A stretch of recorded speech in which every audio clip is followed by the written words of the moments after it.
Well, welcome, my friends, to another edition of More Bad News, brought to you as always by Camel Cigarettes. Take the Camels Challenge, smoke Camels for 30 days, and see for yourself what a difference Camels can make in your life. Well, folks, before we begin, I would like to wish my Muslim family and friends a Ramadan Mubarak. I had many Muslim students during my teaching career.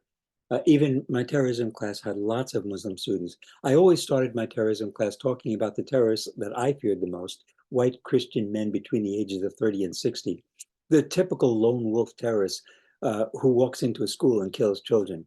Jewish institutions in America don't fear Muslim terrorists. The Tree of Life was not a Muslim. The Tree of Life killer was not a Muslim. Our synagogue in Grand Rapids didn't spend $250,000 to protect ourselves against Muslims. They did it to protect ourselves against those white men who are ready to pop a cork and pick up their AK-37 and head on down to the temple. In America, terrorists are all white men. Well, friends, I hardly know where to begin with last week. Super Tuesday wasn't bad news. It wasn't even news. Of course, the fact that our democratic system, flawed as it was, is now defunct, that is bad news that we are living, that we have to live with. The Republican Party that existed for most of my life is no more, and that is bad news. We tend to think of bad news in terms of the future. What will happen if Trump is elected? What will happen in 10 or 20 years if we don't decrease greenhouse gases? Threats are always about anxiety of the future. But the fact is that most of the bad news isn't waiting to happen. It already happened last week. The Republican Party, as it existed through most of my life, is no more. The climate crisis is not something in the future. It's right here now in Texas, in the middle of the winter, with this largest wildfire in Texas history lapping at the gates of our nuclear production facility, which is busy producing 450 kiloton nuclear warheads for our burgeoning nuclear arsenal. And it's not just us building a new generation of nuclear weapons. Russia, China, France, Britain, Pakistan, India, North Korea, they're all upgrading and expanding their nuclear arsenals. You know, if we had reduced greenhouse gases by 1 ounce over the last 30 years, there might be a slimmer of hope. If global violence had been reduced by a single incident in the last 30 years, there might be hope. If global weapons production had been reduced by a single bullet, there might be hope. If the opioid epidemic had been reduced by even a single person, there might be hope. Well, last week, armed men kidnapped 15 pupils from a boarding school in northwest Nigeria, days after 280 students were abducted from another school. It was the third incident of mass kidnapping in northern Nigeria since last week, when more than 200 people, mostly women and children, were abducted in Borno State. On Thursday, 287 students were taken hostage from a government school in Kaduna State. And speaking of hostages, there was no Ramadan hostage deal for Gaza. Israel's chief Sephardic rabbi, Yitzchak Yosef, said on Saturday that if the ultra-Orthodox community is forced to join the army, they will go abroad. When speaking to recently about the exemptions for ultra-Orthodox men from mandatory service, ultra-Orthodox men don't serve in the army, that's for secular Jews, the rabbi said, all these secular people need to understand that without the Torah, the yeshivas, there would be no existence. There would be no success for the army. The soldiers succeed thanks to the Torah scholars. I know it may be hard for my audience to understand this, but when I was in yeshiva high school, we were taught that the universe exists for the sake of Torah study. If there should be 1 minute where no one was studying Torah, the entire universe would suddenly vanish. As many of you know, I study the Talmud every day. I'm doing my share to keep the universe afloat.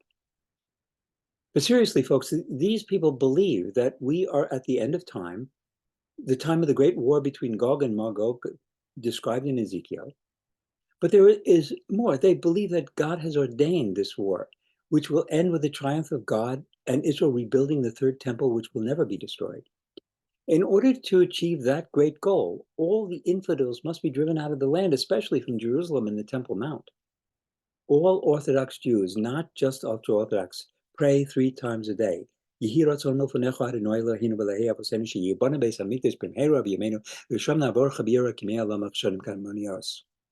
May it be your will, our God and God of our fathers, that the temple be speedily rebuilt in our days, and then we will offer our offerings which will be pleasing to the Lord, as we did in days of old.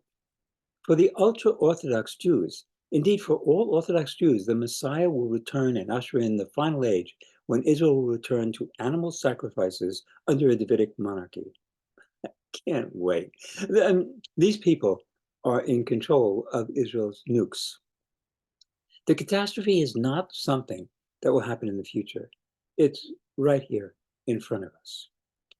And finally, last week, the New Yorker carried an 8,000-word article on the dangers of the coming solar maximum. In May 1967, all three radar sites of the ballistic missile early warning system, then maintained by the US Air Force, appeared to have been jammed. Worried that the Soviet Union was on the verge of attacking, military officials nearly scrambled our nuclear jets. 5 years later, during the Vietnam War, the United States, sowing the waters of North Vietnam seaports with mines that had magnetic sensors that would trigger and explode whenever a still hold vessel passed overhead. 3 months later, 4,000 of them detonated simultaneously. An investigation determined that the plan had been compromised not by Hanoi, but by a solar coronal mass ejection.